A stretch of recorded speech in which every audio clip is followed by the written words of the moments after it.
Okay, pursuant to Governor Baker's March 12, 2020 order suspending certain provisions of the open meeting law and the Governor's March 15, 2020 order imposing strict limitations on the number of people that may gather in one place, this meeting of the Easthampton Telecom Advisory Committee is being conducted via remote participation. No in-person attendance of members of the public will be permitted, but every effort will be made to ensure that the public can adequately access the proceedings as provided for in the order. A reminder that persons who would like to listen to or view this meeting while in progress may do so by accessing the Zoom link embedded in the agenda. We will also post a record of this meeting on the Easthampton Media website as soon as we are able. The City of Easthampton would like to remind everyone to wear face masks when appropriate and practice safe social distancing.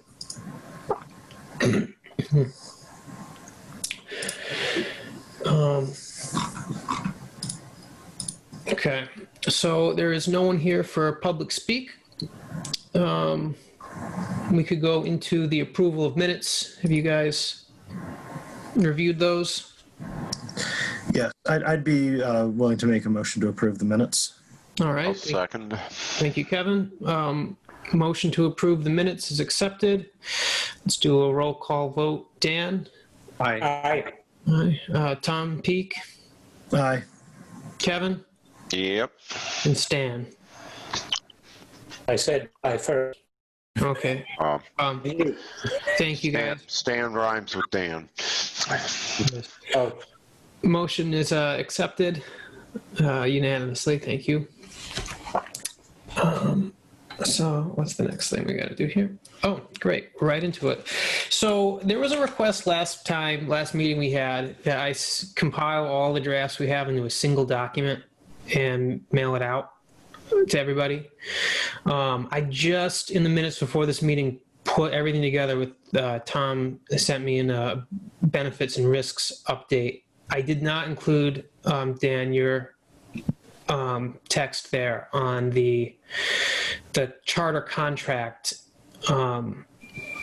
It seems like what you wrote is pretty substantial, and I don't know if you intended for that to be embedded within your other section, section 3, I think it was. It can be. It could be its own section, whatever. I don't really. All right. Well, as it were, I'll send just now. I'll email everybody this document so you could have it, but I'll also pull it up here on the meeting.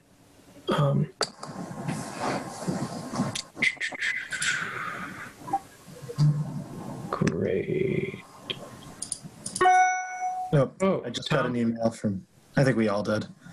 Yep. From, Tom Malsbury. It said he got held up at work. Yeah. Okay. Okay. Full report draft. There we go.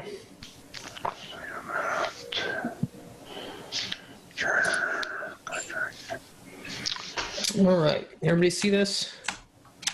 Okay. Why does it do this to me? This is a this is a heck of a document. Whoa, Jesus. Yeah. Yeah. So I'd be happy to do some layout work on the final version of it. I used a lot of InDesign, so yeah. That would be great. Yeah. That would be very good. I did shrink down some of the graphics here in the user profiles just because they're massive. Okay, the size of them, yeah, they were. So thank you for doing that. Yeah. But let's see, we're really going to go over today. We're going to look at the sections benefits and risks, and we're going to look at what Dan sent in for the charter contract information. There were some minor edits made to section 3, but that section's still not really finalized, but there is some additional stuff there that you guys can look at. But that's a huge section and it's not totally finished yet, so I think we'll not nitpick it today. But it's there in the email I just sent everybody. I really don't like this. Why can't I shift over here? Okay. All right. I don't know whether you got a chance to read this yet because it just got sent in. So I guess we'll go through it. Great. Yep, so it's the same thing as last time. I've added 3 paragraphs at the request of the committee. So nothing else got touched, so I can jump to those if that feels good. Okay, Yep. when you sent it, I saw you highlighted some in red. Was that the additional material? Yeah, I just threw it up in track changes. So Okay. those are all the track changes. So the first one is, if you scroll down, let's see. This one aspect of municipal internet, which may be appealing to some subscribers, that paragraph, I've been asked to write something about net neutrality. I broadened it a little bit to it's not just net neutrality, but net neutrality is a perfect example of the sort of policy control that something like this gives people, where even if the federal government says that doing something kind of scummy is allowed, you have a certain amount of control over whether your local thing does it. Yeah. Okay. I think that's a good sentence. One issue. Yeah, it looks good. Yeah, many people. All right. Handle these matters. What does Word not like about that? It seems to be fine. Yeah, I don't know. I don't like my excessive commas, but whatever. I have that problem sometimes too. At the time that this committee interviewed them, the MLPs which were asked about it all stated this was their plan. Yeah, that's a kind of clunky sentence, but I didn't, because I don't know if anyone's it's been 2 years in some of these cases, so I didn't want to be Westfield has committed to always doing perfect net neutrality, because I don't know, but when we talked to them, that's what they said. They did, yeah. So that's the most cautious way I could put that. Yep. Okay. I love this paragraph here. Was this part of the other one, or is this new? That was there before. Yeah, I thought so. But I saw. But the paragraph below it is new. There may be other. There may be other benefits specific. Okay. At least relative.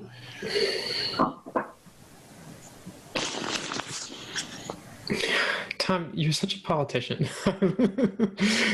Relative to other options. I love it. God. Well, I don't know if I take that as a compliment or not. Probably not. But No. I mean, in a way where you phrased it in a way that was perfect, but also yeah, I write about a lot of stuff at work, which is kind of sensitive, and we need to say stuff, but not step on. I don't know. So Yeah. Yep.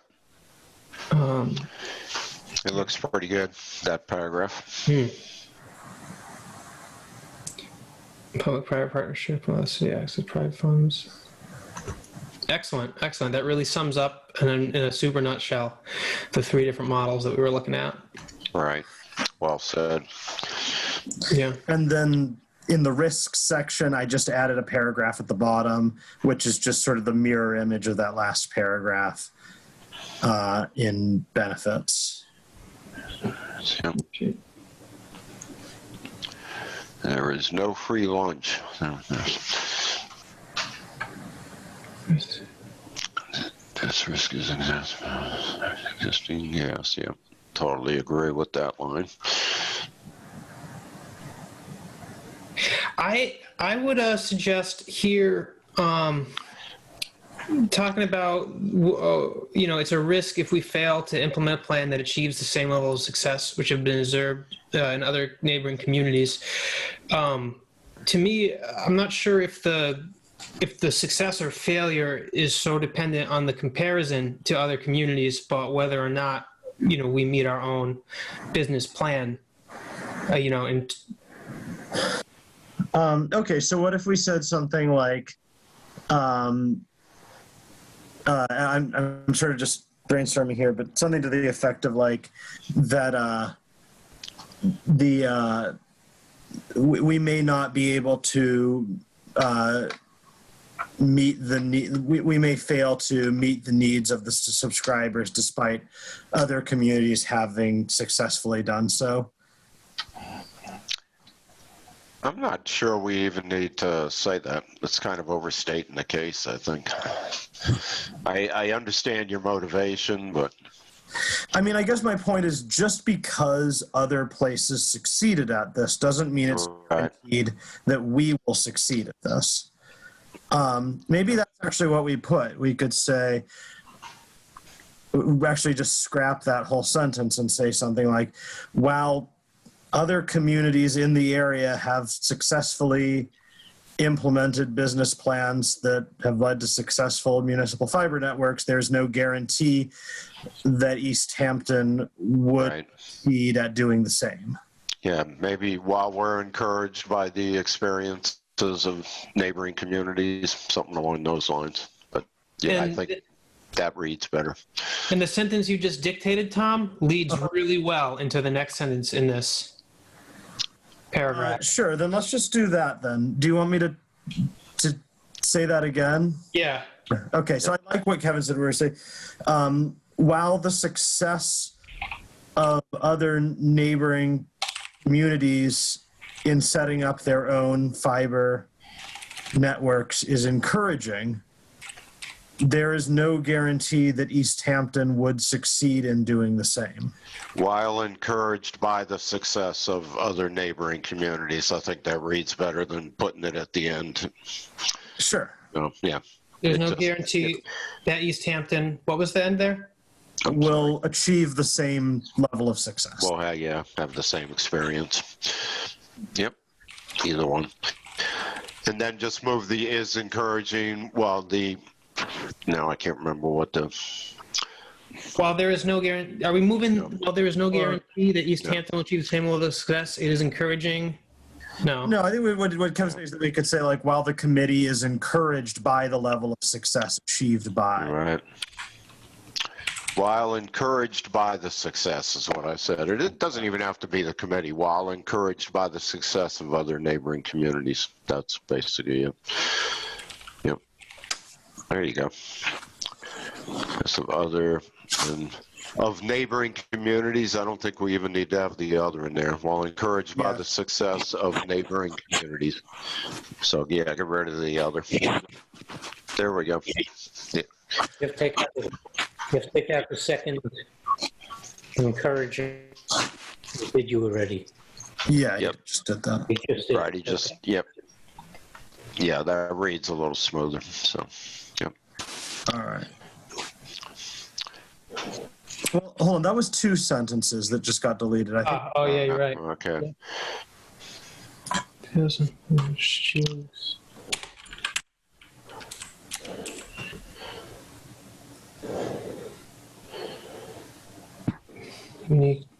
No guarantee that Easthampton will have achieve the. I think that's good. In many ways, this risk is exacerbated by the fact that Easthampton does not have an existing gas or electric utility whose resources could help to develop a fiber network. Yeah, and I think that's an important point to make, is that we have to start from scratch here on this thing. Right, because like South Hadley's just using their line workers. Right. Mm-hmm. And same with Westfield, of line workers on trucks and all that. Right. Yeah, we'd be in the boat of like Greenfield having to hire a whole staff and train them. And right. And for what it's worth, like, you know, there are communities that have done that and just put everything on subcontractors, just, you know.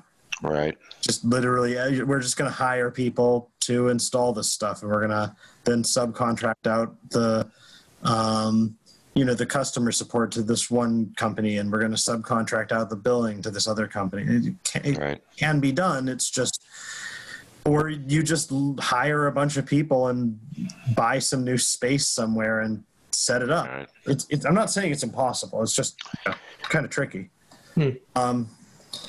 So then, yeah, I say partnering with another MLP helps to address those risks, but it could create its own issues down the line if the partner MLP were to experience issues unrelated to Easthampton. Can we use the word mitigate? Sure.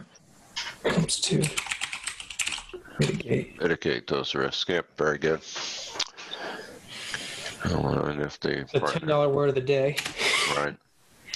While partnering with a for-profit entity and a public partner may avoid many risks when it comes to finding a different set of risks may present themselves as a network that is initially developed. I like that. Yeah. The last sentence reads well. May not always align with those of subscribers in Easthampton. Yeah. Yep. Very well summed up on that. Yeah, nice job on both of those paragraphs. Great. Thank you. Oh, and the other thing is, I didn't send it, but Kevin, I did pull all that census data. Okay. So I can, it's pretty easy to access. Do you want me to just like take what's there and add it, or do you want me to send the data over to you?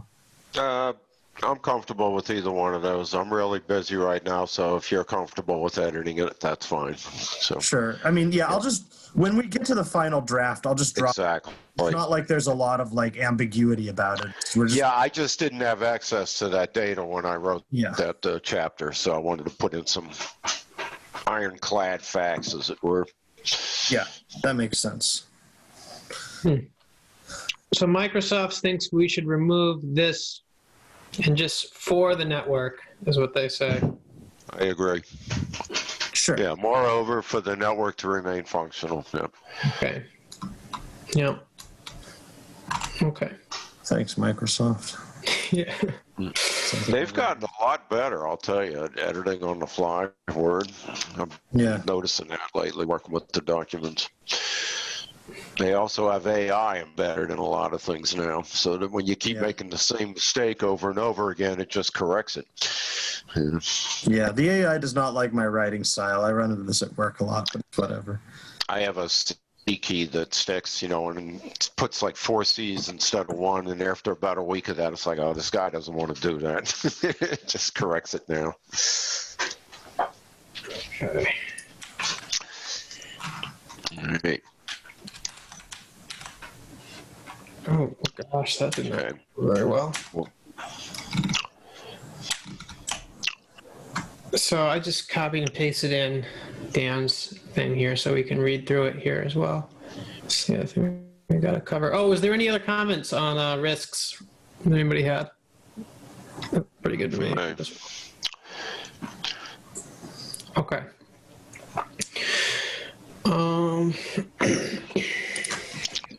Let's add some additional spacing. Okay. So CDVC, let's go through this short section, guys. So-called cable television system. Okay. The first paragraph looks good to me. Current contract.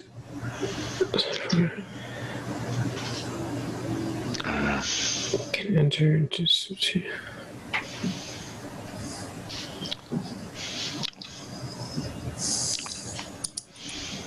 Okay. That seems like a good overview. All right. What does Microsoft have a problem with entering to? Excuse me? Nothing.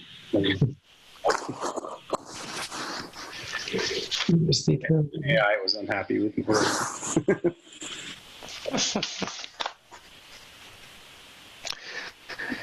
So we're looking at. The one thing I did is I did add some emphasis in my that didn't get copied over. But I don't necessarily think it's important. But You mean like formatting of some of your phrasings? Yep. There was just a couple bolds and some. That was it. Okay.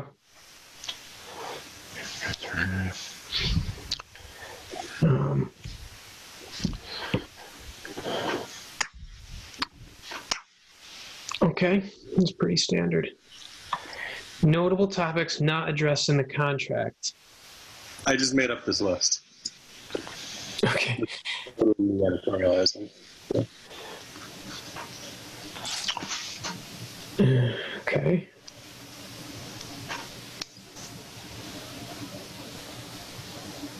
Okay.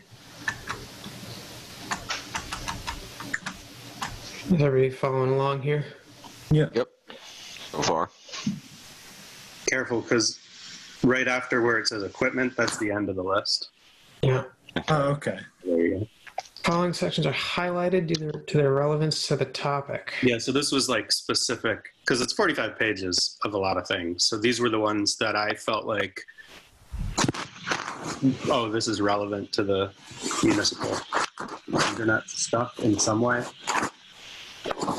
I mean, you could make an argument that a lot of things are relevant, but these were the ones that I felt like might want to be.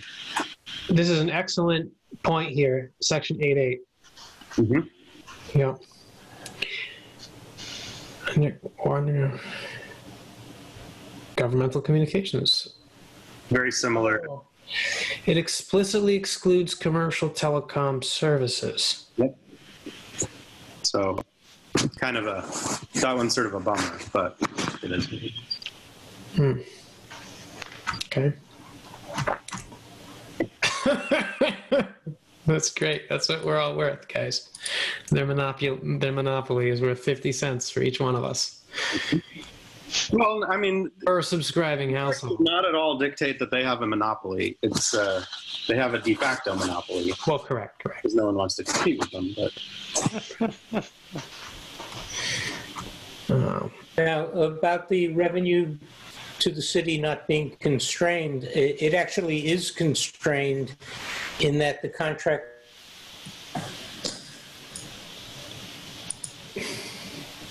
What's that? to be paid, to just run through. Jesus. It requires that the money that's paid to the city be held temporarily by the city to Easthampton Media to support the work that they do for the city in terms of communication. I don't think that applies to the franchise fee. It applies to both the franchise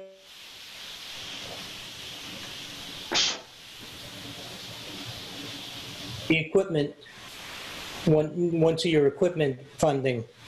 I mean, we just got close to $100,000 to upgrade and replace all of the Easthampton equipment.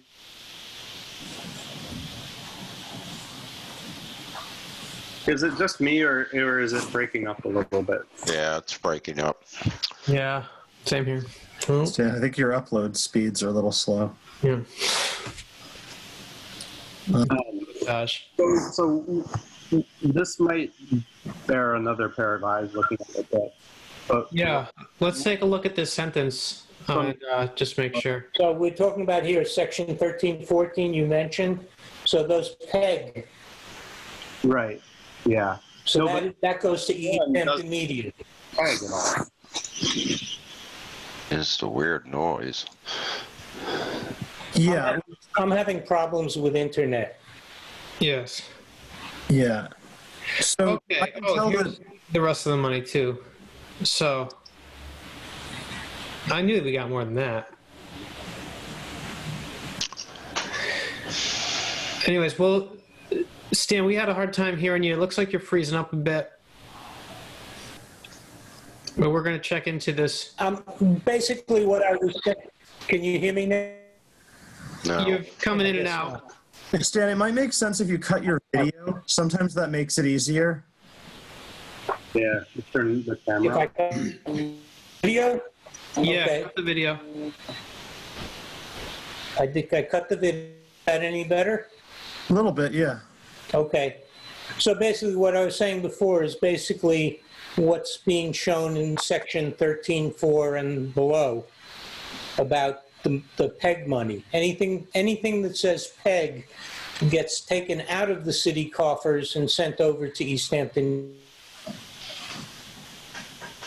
Right. Yeah, the question that we had is about Now it looks like it's, the franchise fee in 10.1, which is separate from that. And I don't know. Well, you know what? Maybe we just need to go back and take a second look at this and make sure that the statement is accurate. Yeah, that's it. We just got to make sure it's accurate. okay.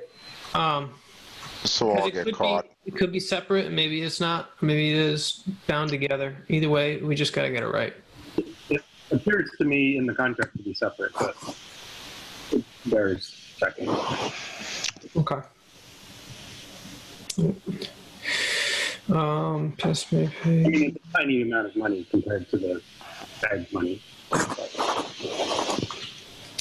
Does Charter recover both of these expenses through itemized subscriber fees? Does anyone know? I think those are fees beyond the monthly, that all those fees that are listed in your bill.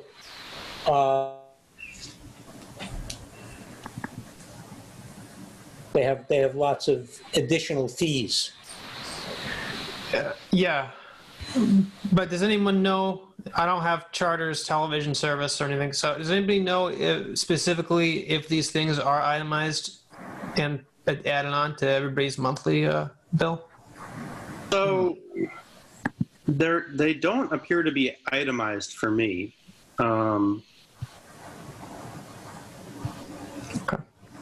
Yeah, my bill, unless it's like, they're not itemized on the bill for me. Okay. You go to spectrum.com/tax, spectrum.net/taxes and fees. Well, Dan, one question. Do you have TV? No. This would only apply to television contract service. It wouldn't apply to internet alone. Got it. Yeah. Now, that $6,000, $8,000 to run the new line from Eastworks, Easthampton Media paid that bill when we moved into Eastworks. Yeah, I don't think we're there yet. But Yes, Stan, you're a little ahead of us now. But Yeah, anyway, sorry. we should find, I'm just saying we should find out if they are itemizing those things instead of saying that they could. You know, we could say, you know, if they are, we can say Charter is recovering these expenses via itemized subscriber fees, you know, and if they're, you know, that's a good point. We'd have to find somebody who has a TV service. I have all three services. I will look at my bill when we get off and mail. Thank you, Stan. I see a British fiber. Yes. Let's change that over. Okay, the service building, 50 pace on my times. Yeah, facility. Okay. Yeah, so this was a big question I had, which is the city paid $8,000 towards this fiber line, but who the hell owns it? The line going to Eastworks specifically we're talking about? This is fiber going between Eastworks, 50 Payson, Whitebrook, the high school, and Southampton Town Hall. Obviously, that was not all paid by Easthampton because they wouldn't pay for the fiber going to Southampton. We get separate money from Southampton at Easthampton Media, but we paid out of the PEG funds that are given to us, and basically we exist only on PEG funds. We don't have very much other income other than that. So we had to pay that $8,000, which is a partial cost of running the new line into Eastworks. Right. But what's not clear in the contract is who owns that fiber. I'm pretty sure it's that Charter owns that fiber. but I wouldn't swear to it at this point. Yeah. Okay, that's interesting. I mean, we own, at Easthampton Media owns the transceivers at both ends of the fiber, but the actual fiber, I believe, is part of the Charter fiber bundle. I'm not sure that it is, because the language used for that is exactly the same in the contract. So it says, this is 13.9A, it says, the licensee, which is Charter, shall provide 3 transmitter receivers and 3 digital set-top boxes to the access designee. And then the language earlier in that says, the licensee shall provide, maintain, and operate a fiber optic network for the origination of PEG access programming. So if because of that language, it sounds like either Charter owns that equipment and the fiber, or Easthampton owns that equipment and the fiber. Basically, Charter gave us the equipment many, many years ago. It's obsolete equipment at this point. Yeah. And we were responsible for because they gave it to us, we were responsible for, a whole lot of maintenance work on it and repair work when, for example, we lost signal from Southampton to Eastworks. And we had to contribute toward the cost of the new line going to Eastworks, as it says here. Okay. Kind of getting hung up here. We are. One question which comes to mind, let's say at the end of the 10 years, maybe you cover this later on, at the end of the 10 years, let's say we decide that we want to sign a similar contract with Comcast. Does Charter then come in and take all the wires? No. No. So does Charter own those wires? I believe they do. So would Comcast have to buy them from Charter? They'd have to build their own network. Right. Problem. That's how a natural monopoly works. It's like you can have a company that owns the railways, right, between 2 cities, and another rail company could build a parallel set of tracks. But why would you do all that work for half the business? So even though there's nothing stopping someone from setting an entire different network of lines up, yes, there is. They just figure that it's easier to just not compete, and so that's why you need to you end up getting sort of public sector intervention in this market, is because people want another alternative. But for the companies, it's much more profitable for them to just let each other have these sort of not legal monopolies, but natural monopolies. There's nothing stopping. The contract that they had would have to be, according to this contract, substantially similar. We can't give them the term. If I'm not mistaken, that part of the federal FCC telecommunications law says nobody is allowed to overbuild on someone's current cable plant without permission of the current owner of the cable plant. When I was working at St. Lawrence University, we wired up all of the dorms, or wanted to wire up all of the dorms, for our own internal cable TV for educational purposes, and you're not allowed to run cable across a public right-of-way unless you're the main holder of the license. And we ran into that problem up there trying to get the dorms wired. But couldn't the municipality just issue another license?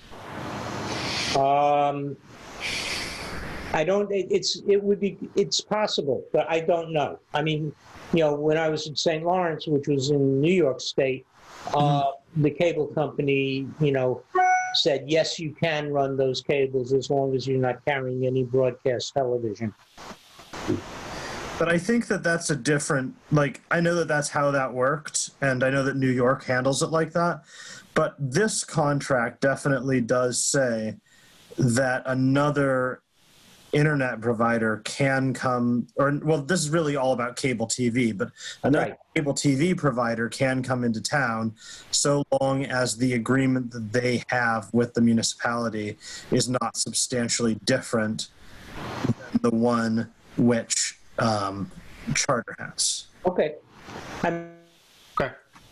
town cable TV company, and that's the Dish Networks, and they're competing with Charter for the TV business.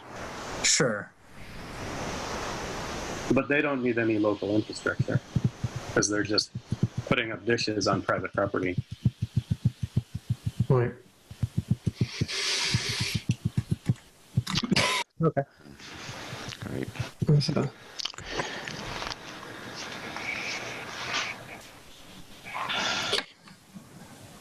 all right, I'm about ready to move on from this. Yeah. I think I'm not sure what else we have to. We're kind of in the weeds here.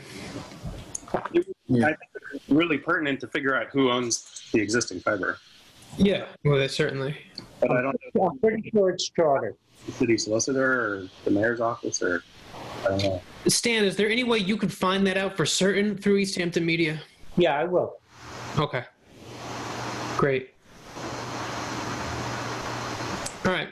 And then I see here, neither the city nor charter will be in violation for any reason of force majeure, including the occurrence of a pandemic.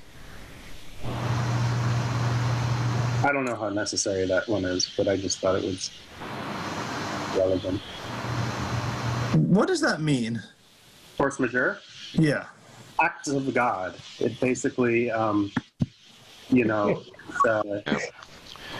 Standard legal disclaimer.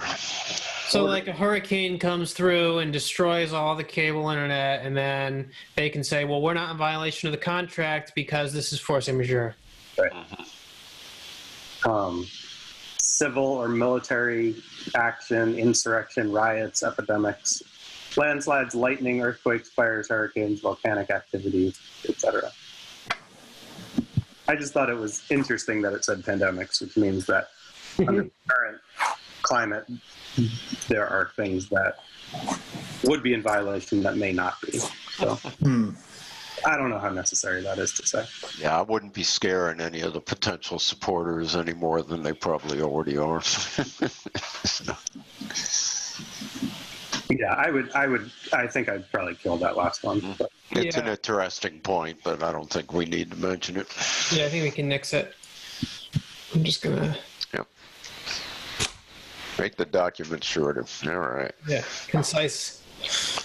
Okay. Thanks again for doing this, Dan. There's some good points in there that the city should be aware of.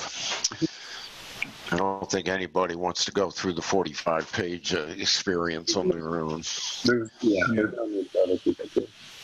I mean, a lot of the most interesting stuff is what's not in there. Yeah. Yeah, so a lot of text. It's really, we've put a lot of work. How many pages are we now? Right now we're The at report. 34. Which is not a bad number, if we can just make sure we're not repeating and everything reads cohesively, I think that's a doable number for most people. Yeah, I think we're pretty good. And a lot of these pages are half blank, and we've got Right. 4 pages here that are images, or at least 3. Will you at the end of this meeting share this document again, and I can start playing with final formatting on it? Yeah, for sure. Yeah, Sure. I definitely like to read through the entire document, in one sitting. Okay. Great. And if you send me that last section about Charter, to Yeah, that's Media. chapter 3. Yeah. So Dan sent that to everybody as its own independent page. Right. So are we missing any sections at this point besides the intro and conclusion? I'm not missing anything. The conclusion, I think we decided, I even mentioned that in the minutes, that we were going to be conservative and say that we should look into a business plan and Yeah. doing a poll survey, but not really making recommendations. That's for the city to do. Yeah. So, I mean, I would word that strongly enough that it's clear we think this is a good idea, not just kind of treat it like a lukewarm potato. yeah. No, for sure. Yeah. I don't know. I asked somebody who works for a consulting group about poll surveys and whether, I just wanted to get kind of an idea of what they cost generally, just by themselves. And Right. the response I got back was that they're not typically done by themselves, that they're part of like a cohesive study. Yeah. Oh, so you mean like an overall business plan study, or Yeah, you basically. mean the initial like study, the Yeah. city would be doing after we do our report? So, Yeah. Right. I mean, so it would be put in with the same time as that you'd figure out, like, what is it going to cost to build a hut, right. Exactly. It'd be part of that process. What would the basic... Didn't the guy from Matrix One, did he actually give us a price on the poll survey? I know he said he did them. It's a know if he side ever business. Yeah. Right. This is actually, it's interesting. This is happening at a really kind of interesting time for a lot of this, because there is sort of some rumors that this next pandemic relief bill, whenever it does come out, might contain some telecom stuff.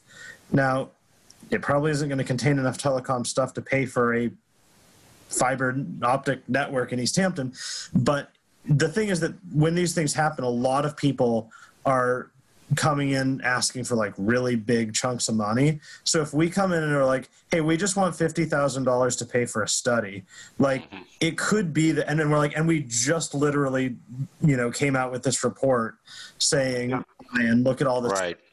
And like we actually probably have a really good case to fund like a pretty robust study out of like state or federal money.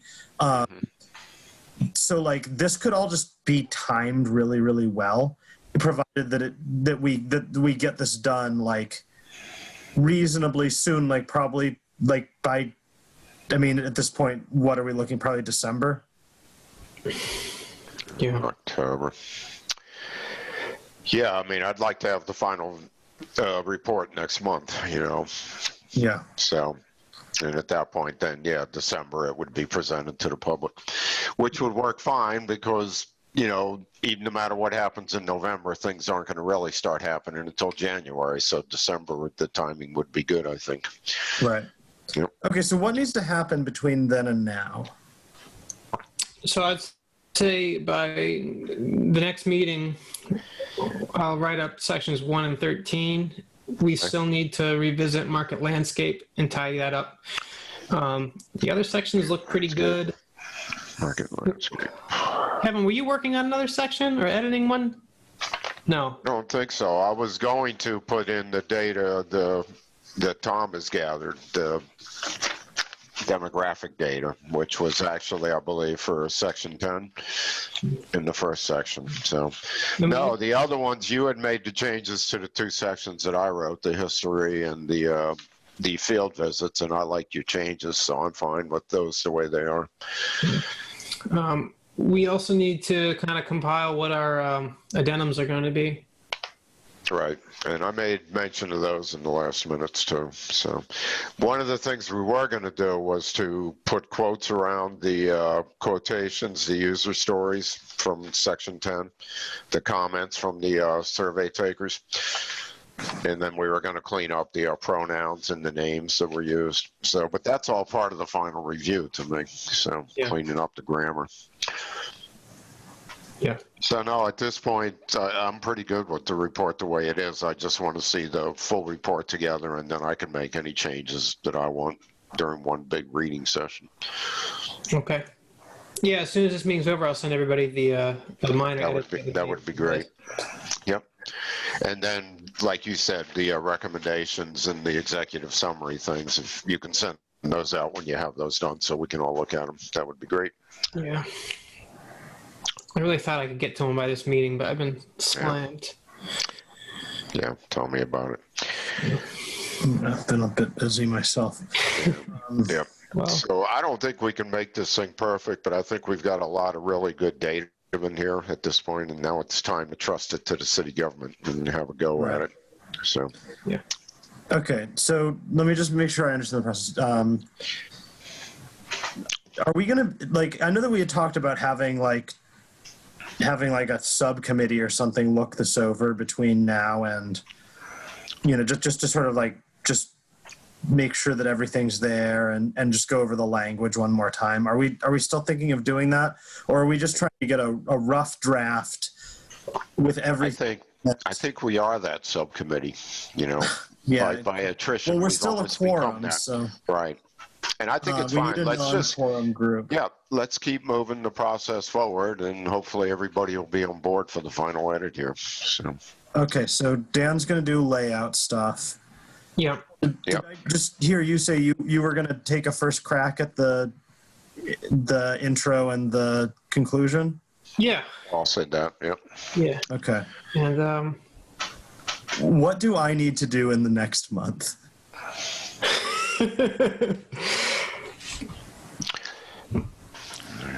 well, Tom, What would you like me to do in the next month? figure out the addendums that we're going to do. And I know Kevin's got data for you as far as, what do you say, census data or something? Yeah, I just pulled He the- has, that data for me You know, for that section. So, and think about what other things, if anything, the city council is going to want to see. I think So we it's could, going to be more put it in here. sufficient for the council. all right. 'Cause, I mean, we want to make sure this is well received. Yeah. Okay, well, once we've got the layout thing, I'll read through it once, and if there's anything that really strikes me as missing, yep. I'll turn my attention to that.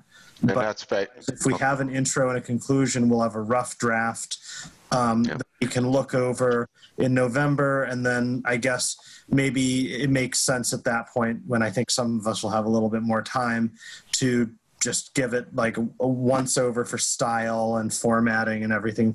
If there's anything left, we can do that before December and then vote it out. Exactly. Does that make I'm sense? good with that. Yeah, I'm good with that. Okay. So if anybody has, and for even the people that aren't here tonight, let's have everyone please read this thing as soon as Dan gets it to us, so that or really, I guess, as soon as, Paul, you've got those other sections and the intro and the conclusion. I'm not going to modify any of the wording unless I find typos. Right. Yeah, just the layout and stuff. Yeah. So unless something is super obvious, I'm not gonna touch it. Right. I guess what we should all do is just look this over, do a once over once it's in a unified document. Right. Then anything that stands out to any of us, make sure that we bring that to our November meeting. Exactly. That sounds good. Yep. And then plan on having this ready for the public in December. So that's what I wrote down. Paul will put everything together. One copy from Paul. Paul will do intro and outro. Tom and I will help edit things. And that's ready, and have it ready for the public in December. So. Okay. Great. I love it. Yep. All right, good. work, guys. Indeed. It's been a long, hard road for some of us OGs here, but it would be nice to see this report done. Is there any new business, guys? Anything else to bring forward?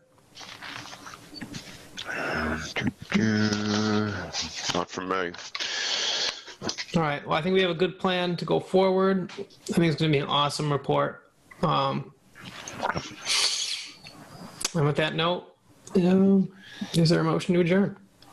Okay. So moved. All right. Thank you, Tom. I will second that motion again. Seconds. Thank you. We're going to do a roll call vote. Dan? Hi. Aye. Tom? Aye. Kevin? Aye. And Stan? Aye. Okay. We are adjourned. Thank you, everyone. You have a... Next meeting will be November 2nd. No, December 2nd. No, you're right, No. November No, 2nd. November Jeez, I'm 2nd. jumping ahead. All right. That'll be a fun day where none of us are at all stressed. Is that Oh, election? God. That's right, that'll be the day Wait, before election. Straight up, actually, could we move that to the second Monday in November? I imagine that a lot of us are going to be doing like get out the vote stuff or something or other that night. Or just Fine with that if you guys low want. key having a panic attack. I know. Should we do this as a ranked choice vote here, or just say? Oh, are there is a third option? All right. Then. I mean, So you're saying postpone to December 10th, I believe. Is that right? November Or is it December November 9th. All right. That works for me. All right. Okay, so it's November 9? November. Yeah, let's I make keep sure trying that to say everyone December. here's that. Is that, I mean, I'm sorry, is that like, is everyone cool with that? Like, That's fine Yeah. with me. That's fine. No, I understand how involved you are with politics, so that makes perfect sense to me. So, and I think we all have an interest in that stuff, a specific interest in this year. Mhm. So, Yeah. all right, fellas, that's fine. Good. All right then. So we'll plan it for the 9th. cool. All right. All right, gents. So we were successfully adjourned. Yep. Alrighty. It's good. So, Get the word out and do some heavy reading in the next month. Let's get her done. all right. All right. Take care, everyone. Salute.